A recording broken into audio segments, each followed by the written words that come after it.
뉴스 플러스 시작합니다. 이창용 한국은행 총재가 1분기 역성장 가능성을 시사했습니다.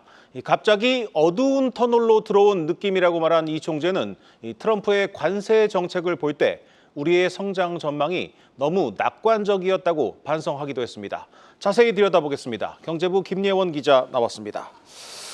김 기자, 오늘 이 총재의 발언을 볼 때 한국은행이 2개월 만에 성장률 전망치를 또 낮출 가능성이 상당히 높아 보입니다. 네, 맞습니다. 이창용 총재는 오늘 기준금리를 동결한 뒤 열린 기자간담회에서 올해 경제 성장률 전망치를 2월에 제시한 1.5%에서 낮춰 잡을 가능성이 크다고 말했습니다. 네. 1분기 경기가 예상보다 부진했고 글로벌 통상 여건이 악화되면서 성장의 하방 위험이 확대됐기 때문인데요. 특히 1분기 성장률의 경우 종전에 제시한 0.2%에서 상당폭 하향 조정할 수 있다며 마이너스 성장 가능성도 배제할 수 없다고 언급했습니다. 네. 관세 정책에 직접적인 영향은 없었지만 이 우려가 커지면서 경제 심리가 위축됐고 탄핵 선고 지연 등 예상보다 길어진 정치 불확실성과 대형 산불과 같은 일시적인 요인까지 겹치면서 내수와 수출 모두 부진했기 때문입니다. 이 총재는 2월 경제 전망 당시 한은이 제시한 시나리오가 너무 낙관적이었다고 인정했는데요. 상호 관세가 유예됐더라도 대중국 관세율, 품목 관세, 10% 보편 관세 등 예상보다 관세 조치 강도가 높기 때문에 전망치를 크게 낮출 가능성이 커졌던 겁니다. 네. 다만 이 정책 변화가 좀 심하고 협상이 남아있는 만큼 구체적으로 전망치가 얼마나 낮아질지는 지금 이야기하기 어렵다고 말했습니다. 이미 해외 투자은행 사이에선 올해 국내 성장률이 1% 안팎에 그칠 것이라는 전망도 나오고 있죠. 2월 한은이 관세 정책의 비관 시나리오로 제시한 성장률이 1.4%인데요. 관세 조치가 예상보다 강했다고 평가한 만큼 5월 전망치는 1.4%를 밑돌아 1% 초반에 머물 것으로 예상됩니다.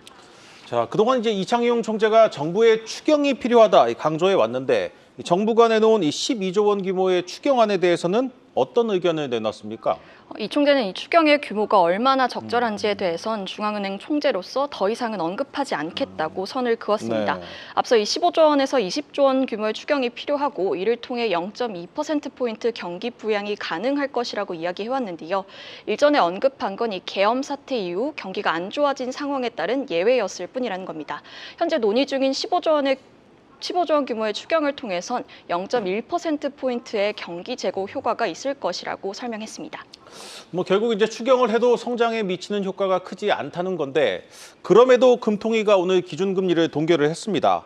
결국 불확실성이 크니까 제자리에서 지켜보겠다 이런 뜻 아니겠습니까? 네, 맞습니다. 오늘 금통위 동결의 주된 이유로는 트럼프 관세 정책 변화로 인한 성장 전망의 불확실성이 꼽힙니다. 네. 이 총재 발언 먼저 들어보시죠.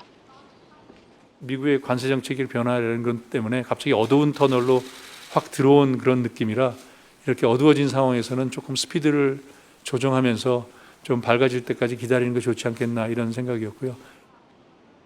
미국 관세 정책의 강도와 이 주요국의 대응이 단기간에 급격히 변화하면서 국내는 물론 세계 경기에 대한 예측이 어려워진 상황을 터널 안에 비유한 건데요.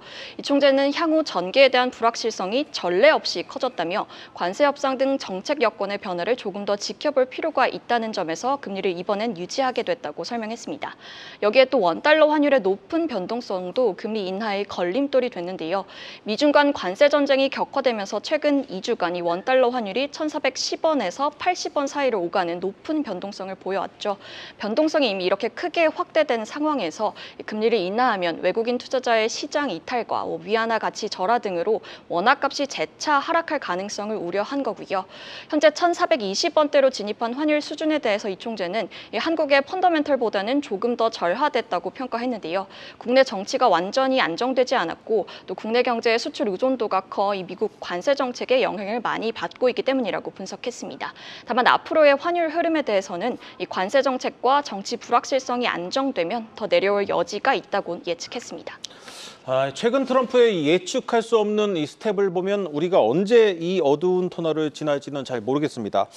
그런데 앞서 얘기한 환율에 더해서 그만큼 5월 금리 인하 가능성은 상당히 높아지고 있는 것 아닙니까? 네, 맞습니다. 경기 전망이 나빠진 만큼 5월 기준금리 인하 기대는 더 커졌습니다. 네. 오늘 금통위에서 이 총재를 제외한 금통위원 6명 모두 3개월 내 인하 가능성을 열어뒀는데요.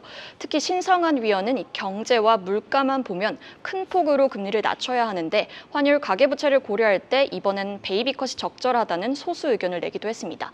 성장과 물가를 봤을 땐 금리 인하가 필요하다는 데는 이견이 없었던 만큼 5월 금리 인하가 유력하게 점쳐지고요. 다만 6월 3일 대선 직전 금리 인하가 정치적으로 부담스러울 것이란 우려도 있었죠. 이에 대해 이 총재는 정치적 고려 없이 경제만 보고 결정할 것이라고 강조했습니다. 네. 시장에선 하는 해 추가 금리 인하 횟수가 최대 1, 2회에서 더 늘어날 것이란 전망도 늘었는데요. 이 총재는 5월 경제 전망이 구체화된 후에나 추가 금리 인하 횟수를 결정할 수 있다고 여지를 남겼습니다. 네, 잘 들었습니다. 경제부 김예원 기자였습니다.